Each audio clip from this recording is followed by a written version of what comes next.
Hey, beautiful people, how's it going? Did a book on just been last couple of months writing a book, and lifetime of work really tying into this stuff. It doesn't negate my first two books. It's my third book, The Pyramids and the Great Floods. So we're going to get into what the pyramids do and try to manage the flood waters that come from below. All right, so we have God's source of water for Noah's flood. It's from the transition zone, the divided firmament. Volume of water in this location can cover the entire planet with water. I put a video out like over a year and a half ago. It got deleted, like literally just vaporized, gone. And it's the same title. So we'll see what happens this month. Well, I'm not going to put this title up. I'll put up my book title. But anyways, let's move right into it. We're going to get into a little bit of the Bible, the good book. And we're going to talk about, Revelations all the way down to Genesis, and in between. So we're going to just hit it.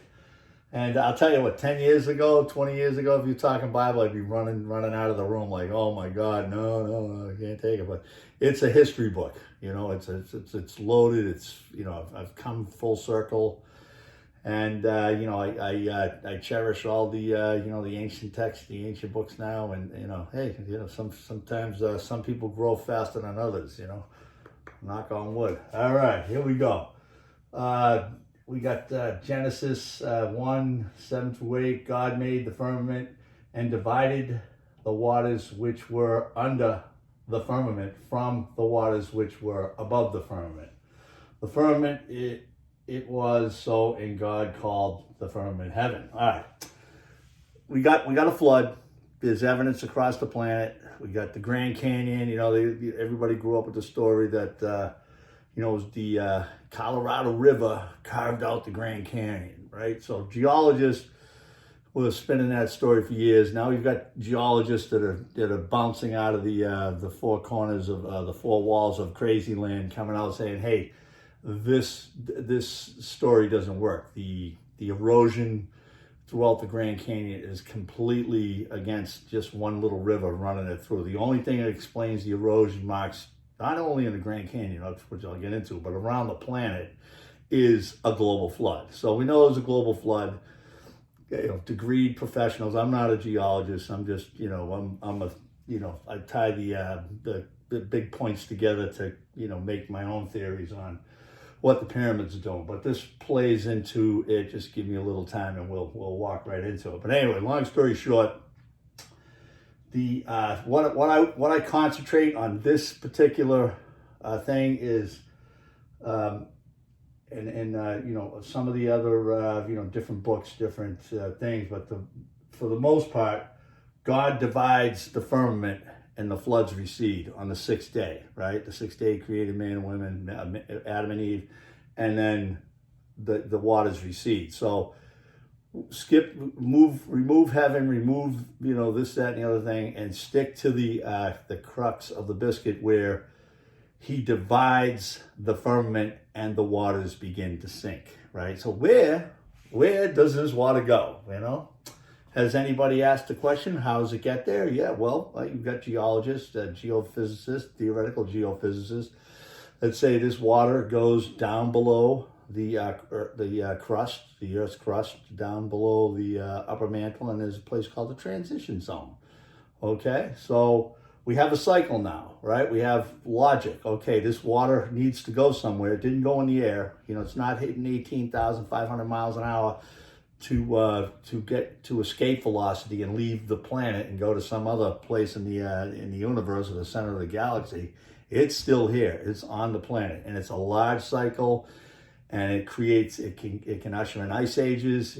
We'll get into the what it does and how the cycles, I theorize, work, and what ancient technology, ancient societies used to manage to limit the collateral damage of this massive cycle that we're trapped in. All right, this picture, I've done everything I could possibly do, but I'll just read the description. And the fountains of the great deep broke apart, right? and the windows of heaven were open. It began to rain. This happened on the 17th day of the second month. Noah actually entered the ark 7 days prior to this. So we're looking at Genesis 7:11, and we're looking at the language, and we're for me being an engineer, I'm teasing out the mechanics. What's going on here, right? So rain fell for 40 days and covered the earth. So this rain you're going to hear this term geyser. We have geysers that actually come up and go. There's a moon that orbits Jupiter called Europa. It's basically a water planet, but because it's trapped in the orbit of Jupiter, we call it a moon. But it's like 2,000 miles in diameter, a little less than that, quarter the size of the Earth, and it has geysers that actually shoot up 120 miles above the surface of this moon, right? So we're talking about enormous pressures building up, and launching themselves ridiculous amounts of heights above the surface. So that being said, the rain actually comes from these geysers. When you're shooting superheated steam that was trapped under unbelievable amounts of pressure, 3 million pounds of pressure, unbelievable amounts of high temperatures, and it gets to the surface, it's going to go very high, and it's going to create hail. It's going to create rain. It depends on what lateral you're on, or location you are on the planet. But you're still going to have these major rainstorms, if you will.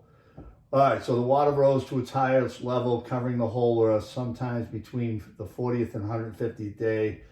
End of the 150 days, as the 17th day of the 7th month, the ark rested on the Mount Ararat. On the 150th day, the springs of the great deep were shut off. Now, the great deep is under the crust of the earth. It's in the mantle. It's not just the floor of the ocean. It's the great deep. It's the ocean, the bottom of the ocean. Some of the places on the ocean, I mean, you're talking 20,000 psi. We're talking about enormous pressures here. Okay, so we're going to get into the mechanics. That was just the biblical introduction, and you get this from Gilgamesh. You get this from all the other flood stories. India's got the flood stories. You've got the Sumerian texts, the clay tablets, the Anunnaki. Everybody's got the flood stories. Now, what I'm surmising is these are not just one major global flood, but there's a lot of global floods that we're having on this planet, and it's a normal cycle. It's in the book I talk about. We got the dry cycle and the wet cycle, and it's part of the living on Earth. Living on planet Earth, the water planet. So, anyways, okay. According to Genesis, the creation narrative, God created the firmament to separate the waters above. I'm repeating myself, but we just got to dial into this. The earth from the waters below the earth. The word is anglicized from the Latin fermentum, which appears in the Vulgate, a late 4th century Latin translation of the Bible. All right, so this is where the water is stored, right here, the transition zone, okay? Talking a depth of 410 to 650 kilometers, pretty far down. And we're talking about the pressures I forget it was I forget the pronunciation, but anyway, this translates into 3 to 2 million psi right down in here. Now, unbeknownst to most of us, the bottom of the ocean does not have a blue vinyl cover that's waterproof. There's not a liner. There's no liner that prevents water from leaving the ocean floor. In fact, the ocean does follow the tectonic plate subduction zones in the ocean that flow down to these transition zones. It goes right through the upper mantle down into this transition zone. Okay, so you can look at the top of the ocean. The floor of the ocean is about as thick as your fingernail, And if you look at the transition zone, you're talking about the thickness of your thumb. Okay, so we're talking about a major amount of water. Now, it's not stored, just as one fluid. It's in like almost volcanic rock. It's impregnated into other material, but nevertheless, the water is in this material. And if you just brought a chunk of this up and brought it to the surface, it would explode, and all the water would be released from it. All right, so this is where we're trying to get into the mechanics of these geysers, right? And later on in the video, we're going to talk about why the pyramids are built on top of these geysers, because it's a control mechanism. It's there to control the release and try to limit the devastation of a global flood. They're trying to tamper it down and minimize the extent of a global flood. And that's what this technology with the pyramids is all about. Kind of skipping a little ahead there, but I'm just baiting you so you don't leave, right? All right, so this is another, this is a subduction zone. We got a subduction zone on the west coast. Looking down from the north, we got the tectonic plate, we got the Pacific. The western plate of the Pacific goes down. Here's America, goes down. The water comes down with it, and it fills up this wadzolite and rigidite zone they call the transition zone. And so you see the pockets of water. And this is where diamonds are made. Okay, you have diamond mines all over the planet. Well, not all over the planet, but a lot of parts of the planet. And this was these vents that brought the diamonds up to the surface. De Beers in South Africa, that's one of the more famous ones. And then here's a picture of the blue diamonds. These are more of the, these are pretty valuable, pretty pricey, pretty expensive diamonds. Gives you a little size. I mean, that's 0.1 millimeters. And this is the material that's down in that transition zone. Okay, so it takes on a different form. The way to look at the Earth is more like you get crude oil out of the ground. You truck it or pipe it to the refineries. They heat it up. There's a stratification process. You got the crude oil at one level, heats up. You start making number 6 oil, number 4 oil, and they get a stratification into the diesel fuel, kerosene, and above that it's gasoline, and above that it's the gas, the propane, which you're cooking your cheeseburgers on, right? Or heating your house or whatever. So that's kind of what's going on in the Earth. There's a stratification of these materials, and here you go. There's locations. You got Canada. There's a bunch of mines. Siberia. There's a percentage of the global production of diamonds. I didn't realize Russia was up there, but anyways, you got India. India's got diamond mines too. It's not on the map, but they've got ancient diamond mines also. But obviously South Africa. So as far as cutting stones in Egypt, they had diamonds. A couple of days ride on a camelback, you're into the diamonds. So they had the technology to create blades out of bronze. You make your own little form, a mold rather. You take the diamond dust, you sprinkle it along the edge of the cutting edge of a blade, whatever type of blade you're making, and then you pour the bronze in on the mold. You got yourself, and then you let it cool off. You pick yourself up. This side's got the diamonds in it, so you can cut through stone.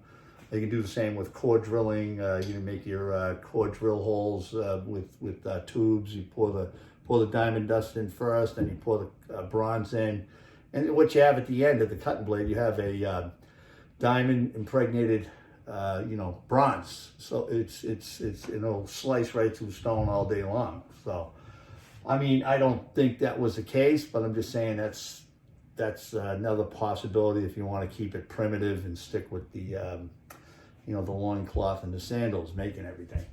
Anyways, this is more or less an artist rendition when the transition zone breaks through the upper mantle and it gets underneath the Earth's plate, and it starts finding open open vent tubes, open caverns that go up, and it starts bleeding out through the ocean into the different places around the planet. And this is where these geysers, these major geyser caverns and ancient geyser caverns and tubes are actually located, where this actually goes up and starts supplying water to them.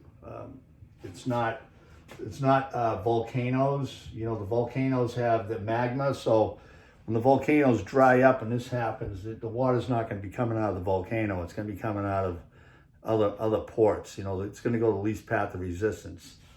It's like there's you got Old Faithful and Grand Canyon, but that geyser is actually supplied by groundwater, right? That runs into the high thermals and then just ejects. They're all over the planet. These are groundwater fed, but this transition zone, when it lets go, it has some kind of an plumbing network in the crust of the earth where it flows, and it's right where these pyramids are. All right, so it's the geysers that flow, that water flows up through in this material. All right, so here's a picture of that moon I was talking to on Jupiter. You got Europa. It's called Europa. It's a water planet. And these plumes, these geysers shoot up, like I said, 120 feet in the air, 120 miles in the air. So we're talking about, it's the same thing. The only difference between the Earth and Europa is that there's not a split in the upper mantle. The upper mantle is split on Earth, where you have this that material, ringwoodite, in the water transition zone. So somehow, I mean, we always use God when we can't understand the technology. God split the firmament, and that's the split. They created an upper and lower mantle and allowed this transition zone to come into existence, where the floodwaters can go back down and rest. So I'm not saying that all the volcanic areas won't, places where volcanism is active, the Ring of Fire, some volcanoes around the planet that are active. I'm not saying you won't have the water come through there. It's just that it possibly could go through there, it should go through there, but it's also going to find its way under these pyramids, as we'll dive into with the evidence on that also. So again, just pointing out the similar water planet like ours, and what happens if there is no transition zone. Okay, this thing just every day, 24/7, 365. You're getting these geysers that pop up through the icy surface of this moon. I think the biggest geyser on the planet is in New Zealand. I don't know how high it shoots up, but it's hundreds and hundreds of feet, 300 feet high, something like that. It's pretty dangerous and explosive. So, okay, here we go. Now, what causes the transition zone to fracture, right? And this is in Revelations, where if there's earthquakes or something like that, and the next thing you know, you have water coming up out of these transition zones, not from the transition zone, but into these geyser plumbing portals that are all aqueducts, or whatever you want to call it, the tubes that feed the surface. So I watched a video not long ago. I just found this Matt LaCroix, and what's his name? He was on a show on the Fifth Kind, a YouTube channel hosted by Paul Wallace, another great researcher. I believe he's down in Australia. I think Matt Croy might be up in my neck of the woods, up in New England, according to his bio. But anyways, he brought some information. Everybody heard the NASA found the 10th planet, and they kind of like help explain all the deflections and the orbits that couldn't be explained on the model. It defies logic. The orbits aren't following the model that the computers are coming up with, the gravitational field of the sun. So they said, oh, okay, so this 10th planet. People surmise it's Nibiru or whatever. And then it was picked up by Viking 1 and 2. I think it was Viking 2. I'm not sure, 100% sure. I can't even read this thing, but for whatever reason, it was launched in 1976. I remember it distinctly because I was working in the Museum of Science as a helper in the planetarium, and I would take the tickets, and part of the show, I'd be running around the back outside the back wall, changing these old slides and these old Bell and Howell projector slides, right? And the show must go on. So I had the whole place, on Sunday morning, Saturday morning. I opened up the place, I got everything going, and then, we started selling tickets around 10, 11 o'clock in the morning. So till like 3 o'clock in the afternoon. I think it was like 16. I just got my driver's license. So anyways, but long story short, I was exposed to Viking, and this was when it was launched. It happened to be, it's weird. Like life does this full circle, this full orbit, and all of a sudden, you get these things back in your life again. You got to be kidding me, right? So, anyways, two astronomers that were, high up, well-respected astronomers, as Matt LaCroix says. The names, I didn't catch the names of these two guys, but they they ended up getting data back from Viking. They got a picture of this, of this planet, this 10th planet, and then all of a sudden they found this dark star, a dead star, which is, a star that, turned into a supernova, blew up, and then the only thing that's left is just the mass of it. So it's kind of like the opposite of, everything's got an opposite. So we have a sun, and then we have a dead star, so there's a binary orbit between these two things. It's like 26,000 year orbit that goes through the solar system, and it's got some power, right? That's what's deflecting, the whole solar system tips down. It's not, completely in line with the galactic plane of the Milky Way galaxy, and it explains the perturbation, the wild elliptic orbits that the planets have around the sun, and the sun itself is being tweaked by this thing. So anyway, long story short, because they're worried about us, they don't want to cause a panic, they completely shut down this whole information train. It's as quick as it came in, it died. And supposedly these two, like I alluded to before, these two astronomers died within 2 weeks of each other from throat cancer. So, it's like, you know what I mean? Don't speak about it. You know what I mean? They have a sense of humor, whoever these alphabet agencies are, so they put the message out.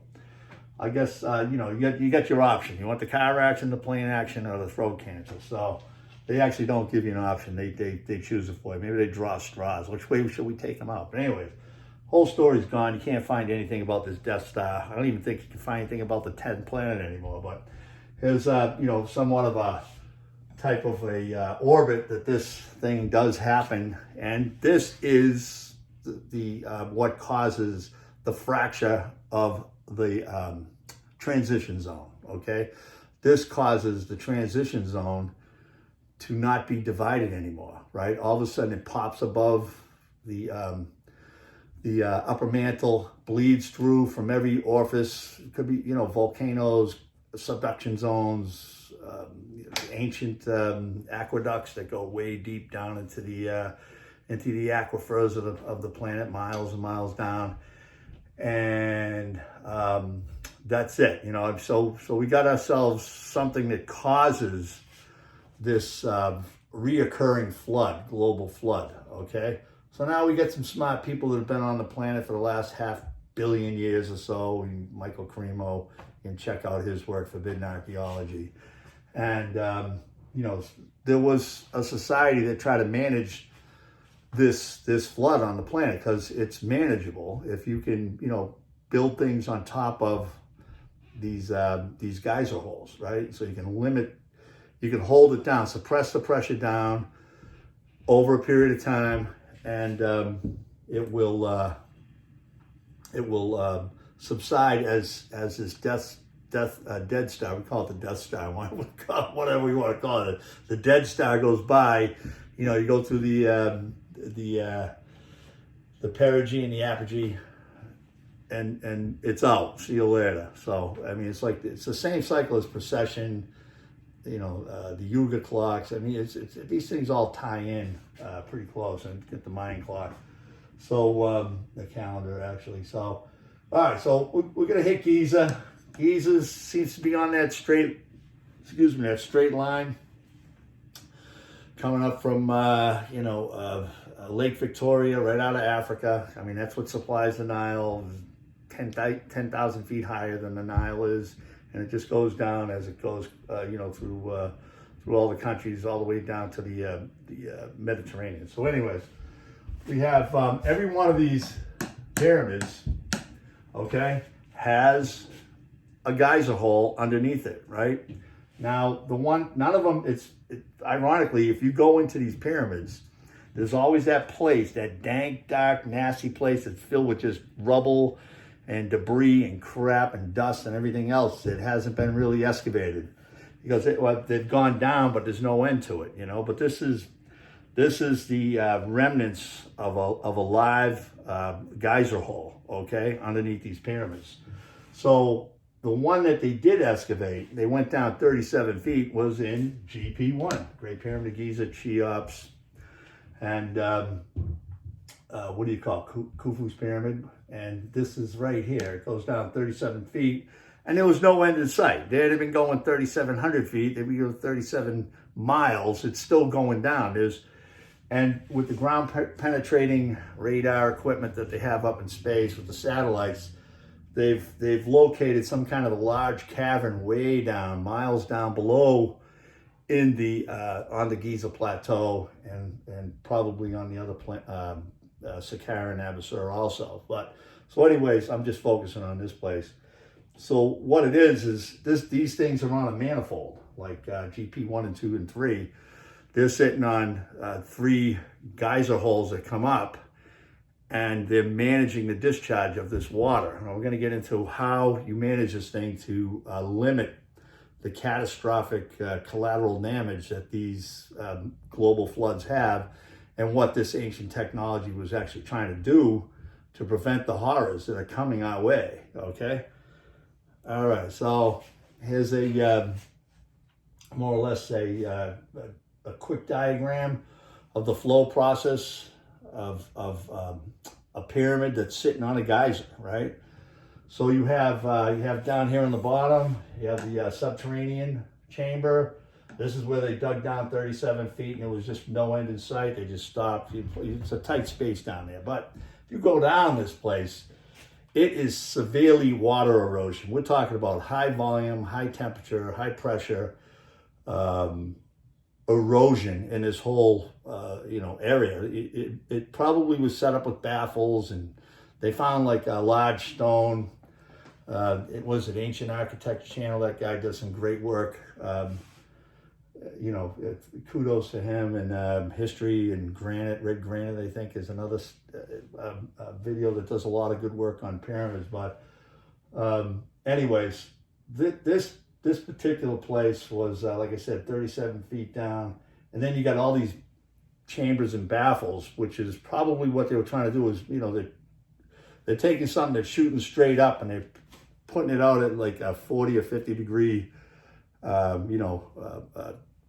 change in direction, coming out of, it's probably like 30 degrees or whatever, the change in direction. So anyways, long story short, you got the water erosion proof positive in that particular area. It's just completely, you can't make sense out of any of it other than myself. It's just like some kind of baffle redirection mechanism down there to try to get this stuff to curve and get into the descending passageway.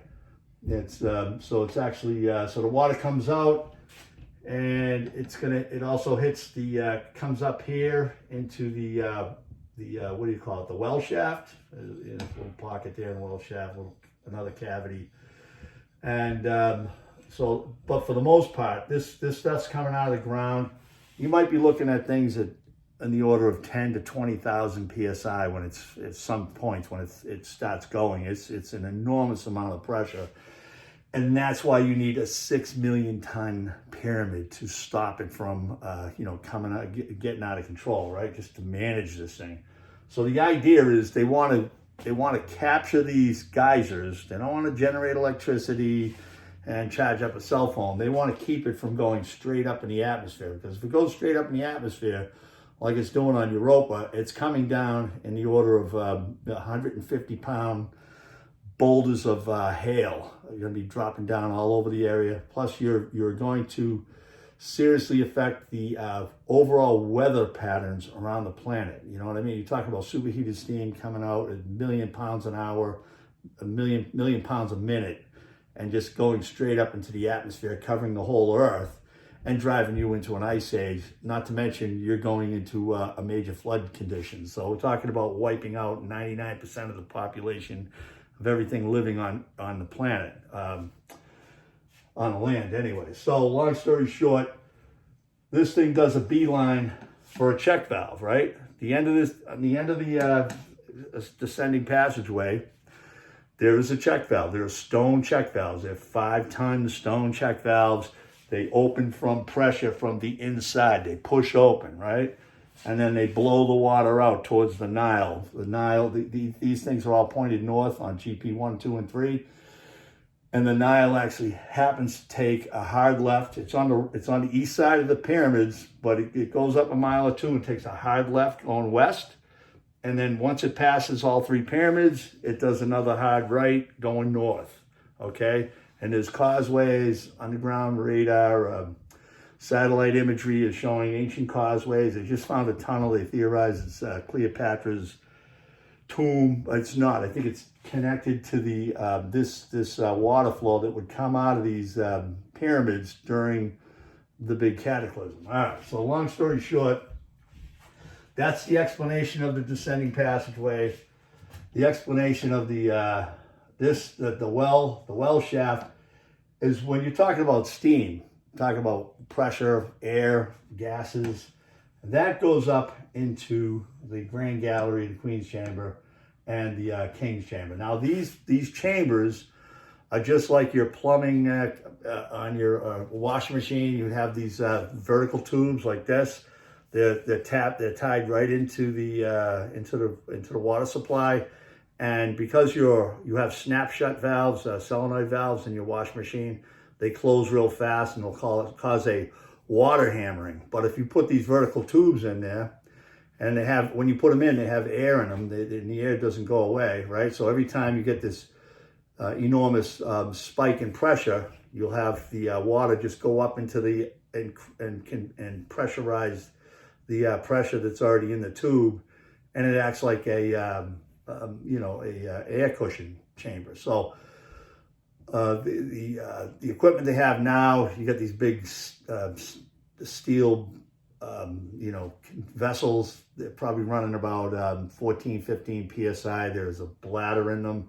They have nitrogen on one side. It's got a little Schrader valve on top, and that absorbs the pressure spikes in your domestic hot water system or house, or it absorbs that water hammering when you get these valves that open and close real quick on the washing machine. Throughout the industry, any power plants, you name it, it's all in there. It's all part of the controlling this water hammering. You got big tanks, pressurized tanks that absorb this water hammering on larger industrial systems. So anyways, these things are exactly that. They are the steam and water expansion chambers. Now, over time, the water is gradually going to build up and get up to these places. Now, there's drains in the Grand Gallery, the big holes in the floor. This thing's not watertight. The chambers aren't watertight. And if you look at the videos on Ancient Architect, he's got great videos that show that the core drilling that they've done in Egypt. The sand, you probably saw that in a lot of YouTube videos over the years, or you read about it. And they find quartz sand in there, so quartz doesn't mat down, it doesn't plug up, it doesn't solidify, it stays loose and granular, and allows the water to bleed out to different channels that are inside the pyramid itself. The upper chambers, king, queen's chamber. The upper chambers for the king's chamber.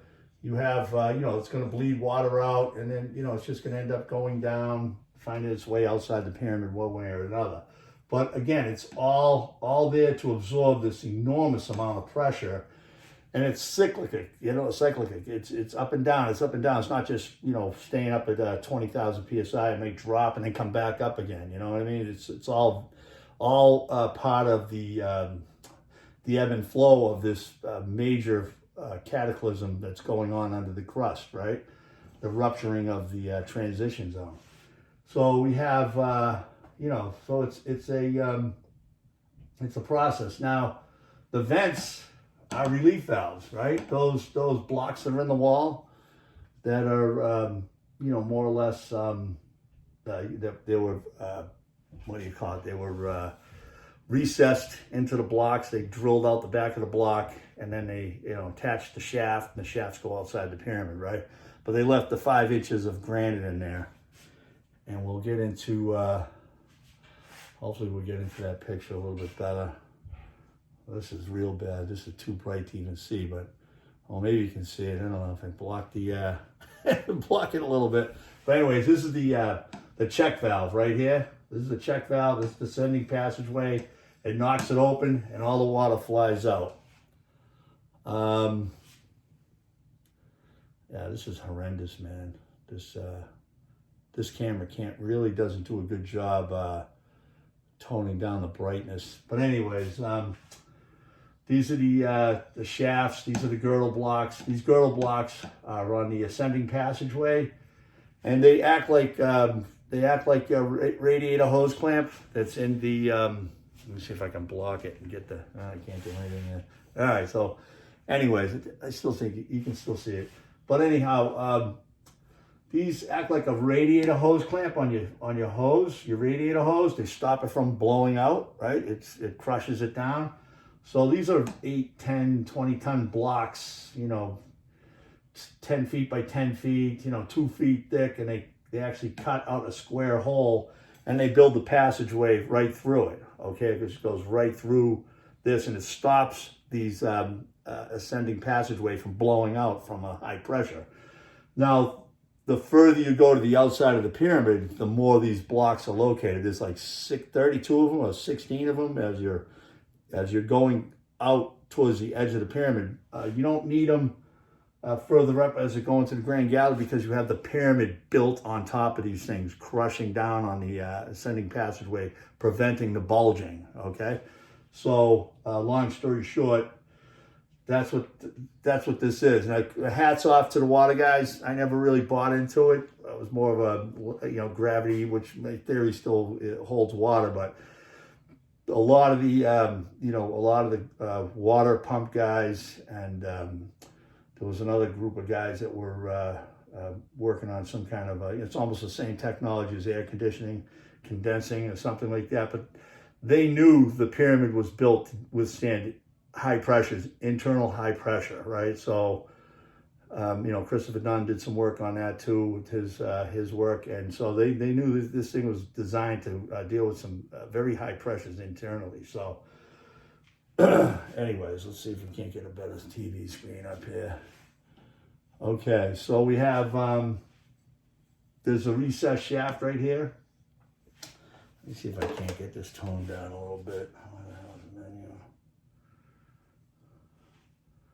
I'm going to cut down the, while I'm doing this, give me 2 seconds.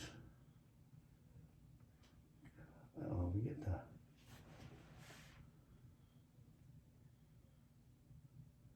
we cut that down a little bit better.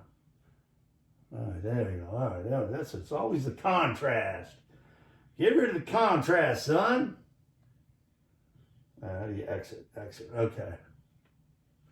All right, so, all right, let me go back and see if you can see that. Okay, well, there's the girdle stones. I just went over the whole, explanation of it. That basically stops these passageways from blowing out, right? Same thing here. Now, this is the recessed. This is where the shafts actually tie into the block. This is a top view of the block if they cut it in half, right? right where the opening is. When you're inside the King and Queen's chamber, you'll see the 8-inch by 9-inch opening, and that's it. The Europa robot went up there in the Queen's chamber. Anyways, the shaft gets inserted in here, and this is a blowout diaphragm.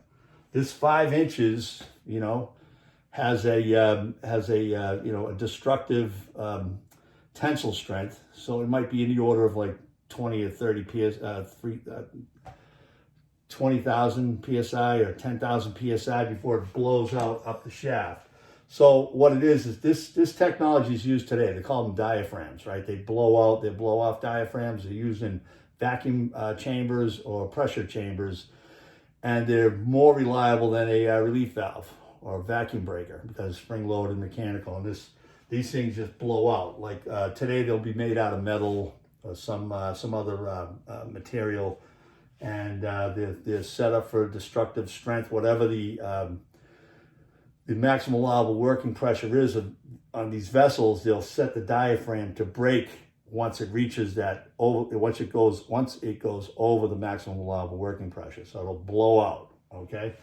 So anyway, so when it blows out, well, what it's doing is protecting the King and Queen's chamber from over pressurizations. Now the King's chamber was it hit the operating limit and blew these two out. And the Queen's chamber was still intact, but the Queen's chamber was a rebuild. Maybe they might have fixed it and put it back together again. I'm not 100% sure if the Queen's chamber was actually might have been blocked off. You know what I mean? Like it might have been removed from this whole air expansion chamber that I'm talking about.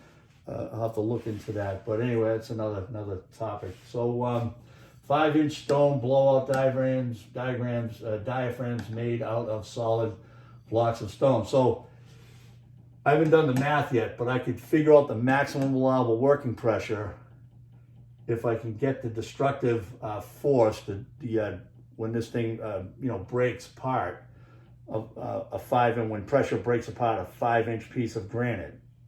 Okay, excuse me. So one of the 4 stone wall blocks located in the King James. All right, so this is just the blocks. And so I'll work on that math. I mean, I'm an engineer. This is power plants. This is my business. I worked on hydroelectric plants, managed and operate 5 or 6 of them. Actually 6 of them on 2 different rivers. I worked on jet engines, gas turbines, steam turbines, boilers, you name it. So this is my field of expertise. Anyways, long story short, shaft blocks are cutaway side views, plunge cuts from the back side with a stone or shaft vents slide into the back, like I said earlier. Also, the remaining 5-inch located in the chamber side is blowout diaphragm. So I'm just repeating myself, just driving home a message. And here we are at the King's chamber.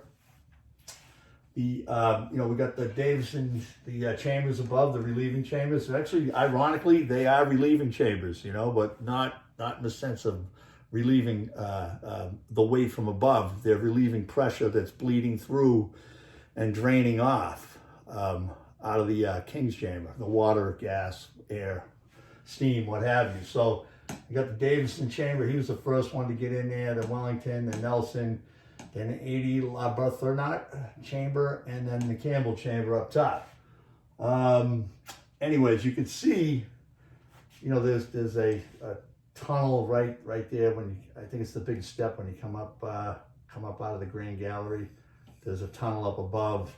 I was looking at it. I was there 2 years ago. I was trying to find it, but I couldn't see it. I think it's way up and above. But anyhow, long story short, that was the original tunnel, and then from there, it's right here, but from there they tunnel up in here, just keep going and looking for the big stash, looking for wisdom, looking for anything they can find. And then the relieving chambers, man-made tunnels, the Grand Gallery, okay?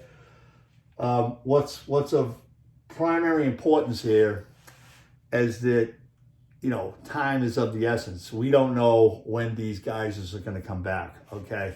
So, there might be, we might get a little warning here or there, hey, the water starts coming up, and then it's but right now, if these chambers were exposed to that kind of pressure and volume of water, it would obliterate the king and queen's chamber. You know, I mean, not the queen's chamber necessarily, but the king's chamber. That would destroy. It would just wipe out, you know, a lot of it. It would destroy the whole structure. Even with the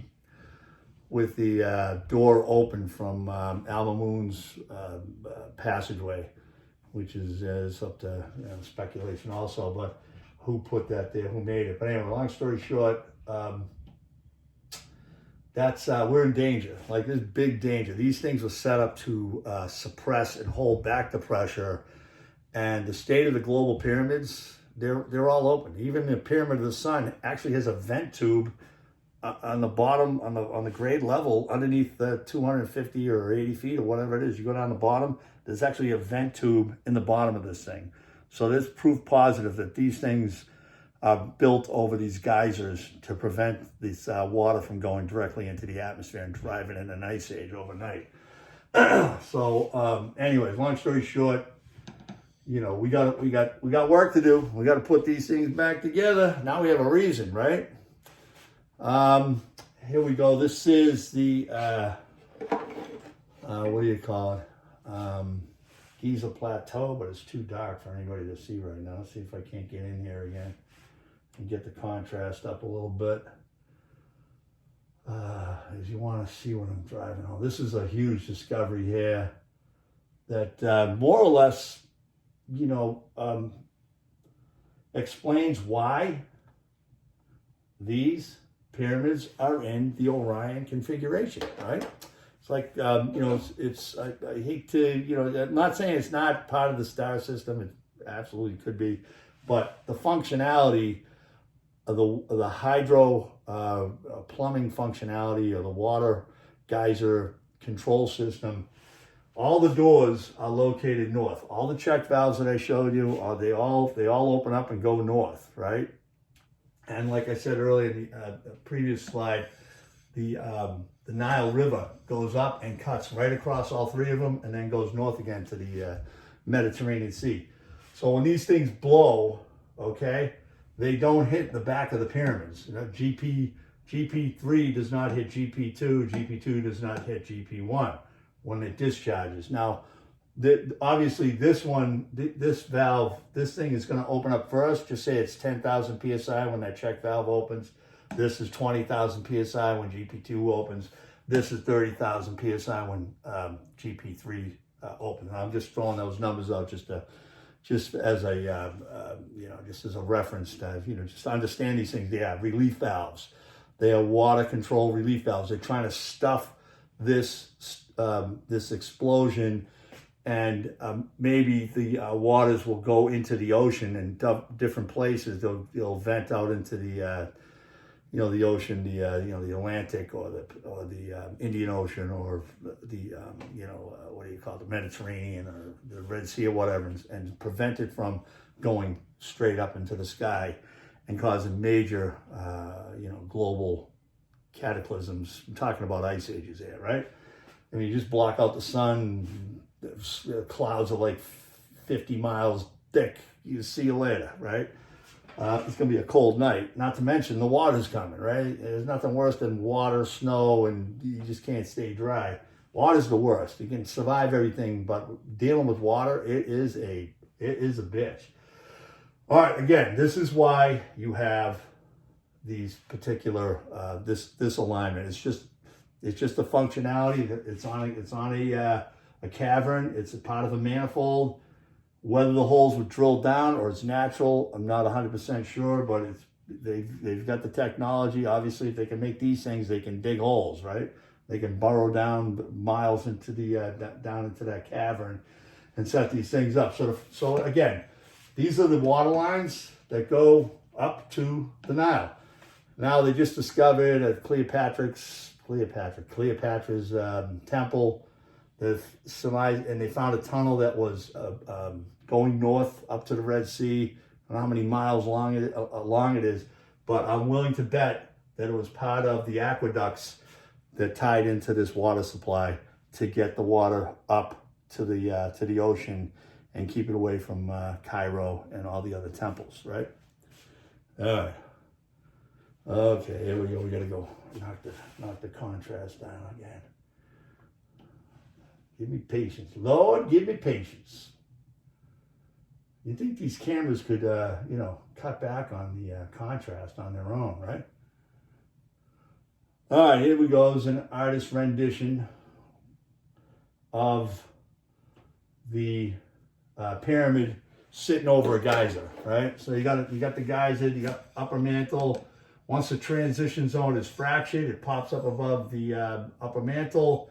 Water starts coming up. You have freshwater oceans already under the pyramids around the globe. You got the freshwater ocean under the Sahara, right? It's under the obviously it's under the Giza plateau pyramids. Shen pyramids in China. There's another massive ocean over there. So we're talking. We already have the water. We already have water that's in an underground ocean that's miles below the surface that you can't just drill down and grab. So it could be a combination of the, when this event happens, this transition zone buckles, fractures, comes up, hits this freshwater ocean that's already there, and that's your supply that's going to be launched into the atmosphere. Okay, so I mean, I don't have it all figured out. All I know is that the only thing that makes sense to me is that these pyramids are built on these ancient geysers, and they stop this water from going airbound. It's all about stuffing it and riding it out until, like I said, the dead star goes by, and then you don't have a 5 miles of water over your head with the top of, covering the top of, Mount Everest and the Himalayas. You might have 40 foot rise or 200 foot, but nothing that's like miles high. It's just impossible to survive, right? So, I mean, this is an ancient technology from an advanced ancient society that knew what they were dealing with. They knew the planet they were living on. They knew the dangers of everything, and they knew how to control it and lower the collateral damage globally. All right, which we're on our way to being a type 1 society, right? Hopefully, this is part of it. I mean, I've been on this trajectory for 20, 30 years probably. And I'll tell you, honestly, sometimes it's like, what am I doing? I'm a smart guy. I could be in the stock market. I could be doing something. Not a smart guy, but I could be doing something that's more financially, conducive to my existence on the planet. But I'm on this trajectory with the pyramids, like a lot of you other people. I think I might go out and sue all these people that I read their books. They didn't say a warning. Hey, warning, you might be captured by this, what do you call it? This movement, this ancient technology. You know what I mean? There was no warnings on these books. So anyways, I'll have to put that on my book. Warning, you're on your own if it grabs you. All right, more evidence here. The 1085, the son of a caliph. They're waiting, they're waiting between, the Crusades, hanging out around the pyramids. They wanted to show how great Islam was. And they said, okay, we're going to take the pyramids down just to show how strong we are. But anyways, as the story goes, they were running out of time, money, and it just wasn't working. But from my evidence, and I was there, this looks like a complete catastrophic blowout. Because anybody with half a brain, a 3-year-old, if was tasked, 1,000 years ago, get rid of the pyramid, he's going to climb the top of the pyramid, start kicking blocks off. He's not going to be like burrowing through the pyramid like with a copper chisel and a hammer or rocks. You're just going to go up and roll off the blocks, even if the outer casing's on, kick the casing off, and then do that, right? Okay. But from what I could see, this looked like it's north. It's the opening. This is where the check valves are. This looks like the last time this was exposed to the high pressures coming up from below the deep.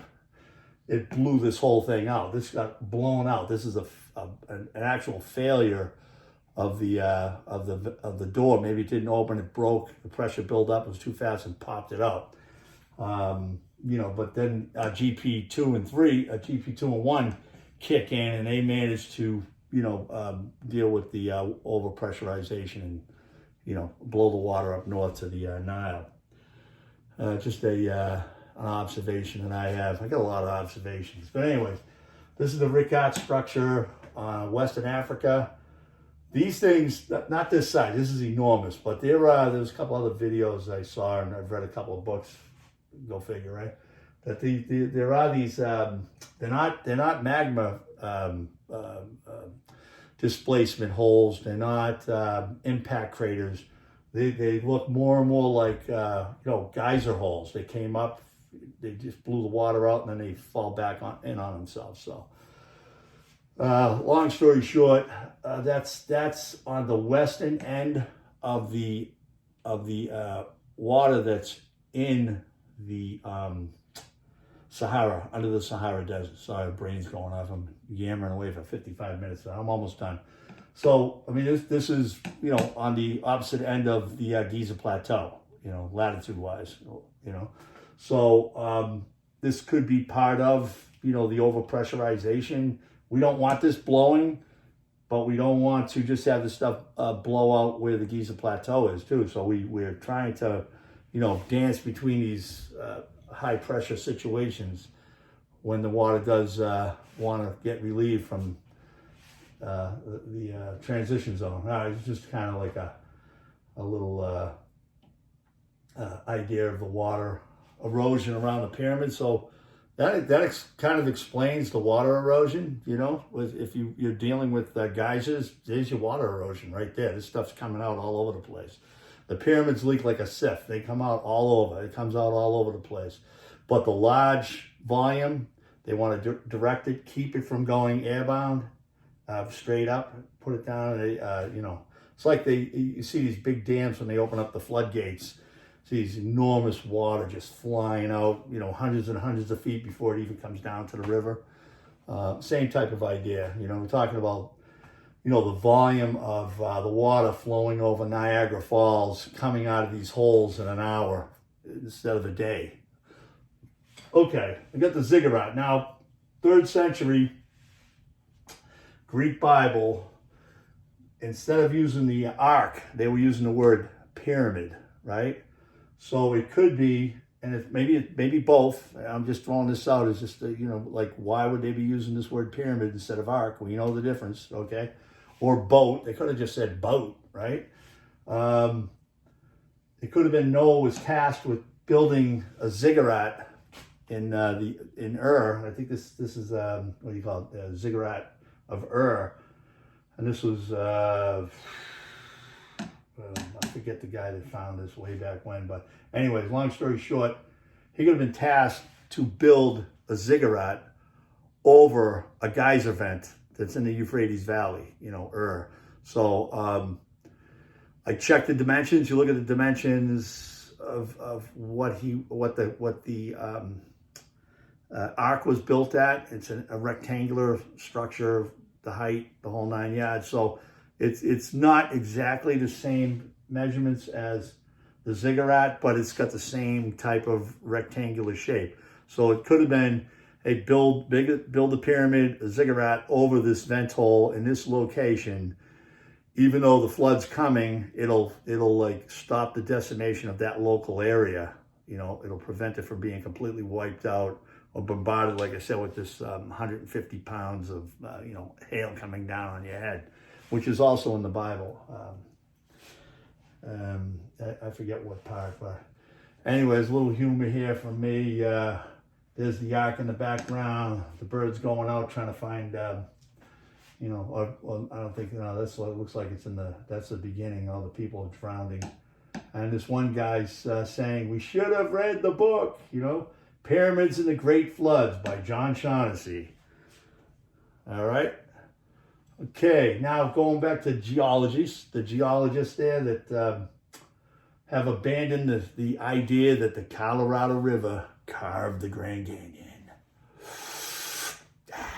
And this was before they were smoking the weed legally. All right. So anyways, that's not it. That's not it.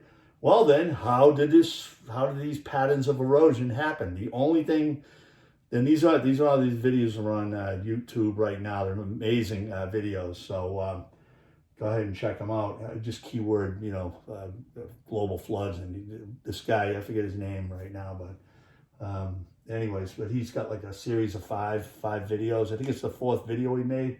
He nails it. He just nails it perfect, right?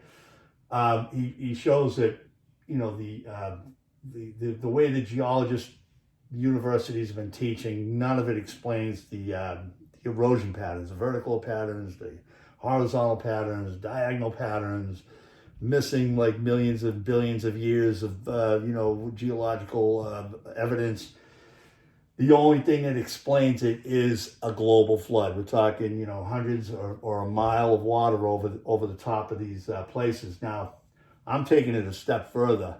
I'm saying this erosion was done by multiple global floods over hundreds of thousands of years. We have these every 26,000 years, you might have these global floods.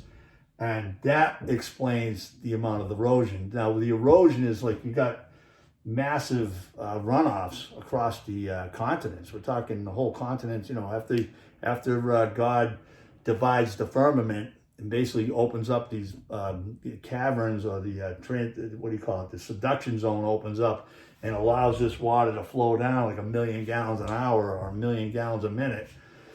You have this huge runoff from all the continents, I mean, this is terrifying stuff. Like you don't even want to be on Noah's Ark and ride this one out. This is like you want to be up in Bezos' space station, and maybe that's why they're doing a space station, because somebody out there knows what I'm talking about, and they're already making plans. The super yachts, just a note, super yacht sales were up 800 units. Those super yachts, they got the boats on the boat.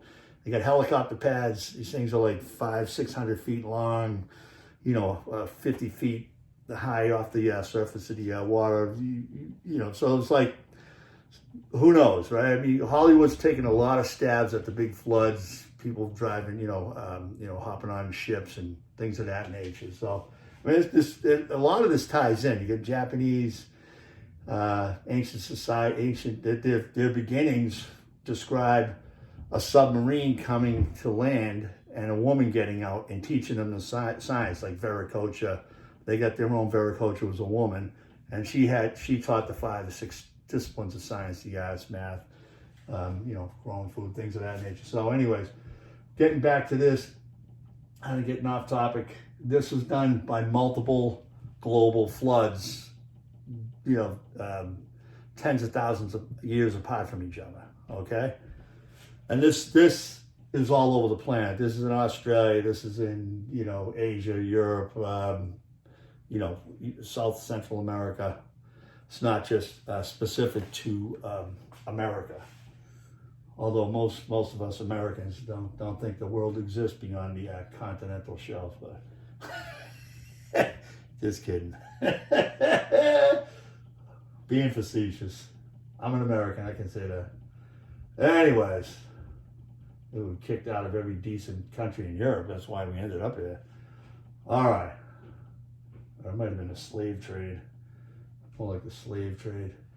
Anyways, so I'm getting off topic here. But anyhow, this is the erosion on the Grand Canyon. Let's just give you an idea of what kind of layers, how many different types of ages that they've gone through, hundreds of millions of years. And it wasn't the Colorado River, like I said earlier. Okay, wrapping it up, people.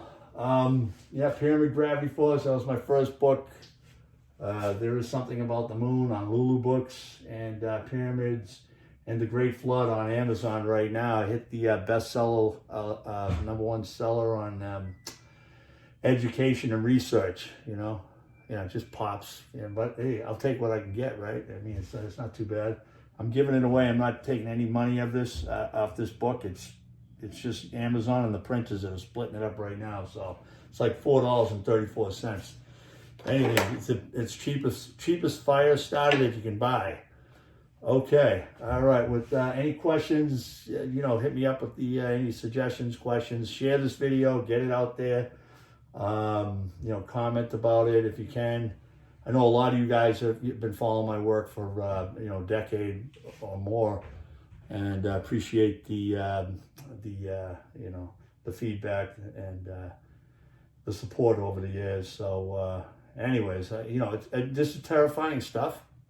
But like I said, I think there's technology that really is left over from an advanced society, and I think we're caught in this cycle because we don't, this whatever you want to call it, this interglacial period. Excuse me. We don't rise to the occasion and realize that there are these other cycles on Earth that are real and terrifying. So that being said, I think it would behoove everybody to do a little research, spread the word, and hey, prove me wrong. I hope you do prove me wrong, because this stuff is, when I was writing this stuff, it was, I'm telling you, I'm all by myself writing this, bringing this down, and saying, okay, this is what these pyramids do. Now GP1 is the smoking gun. It shows the dynamics, the plumbing mechanics of relieving an enormous amount of pressure coming from below. All right, so the geysers. So everywhere you got these pyramids, China, Central South America, Belize, you name it. These are all sitting on these massive geyser holes that are trying to prevent this stuff from going airbound and driving us into the next ice age. All right, so, but unfortunately, every pyramid is open for entertainment now, and you don't want to be in Giza with these things just wide open, not trying to suppress this pressure and keep it down. Even though they're launching it at a different degree angle or what have you, you're still dealing with an extreme amount of pressure that you want to limit the flow. You don't want to have just a wide open garden hose just blowing all over the place down there, And then you have, well, read into the books. I'm just skimming the top of what the book's about. I'm not, I could talk on for another 4 hours and get into every little detail about, what the book is talking about. So if you're interested, grab a book and, like I said, hit me up with questions and comments or any suggestions. Now, I'm on a learning curve also with this. I'm not, I'm just throwing out a hypothesis, theory, whatever you want to call it, but it's, I think it's worthy of everybody's attention, especially if you don't drown. So I'll leave you off with this. It's like the infamous words from Roy Schneider in the movie Jaws: "You're gonna need a bigger boat." All right, peace out, people.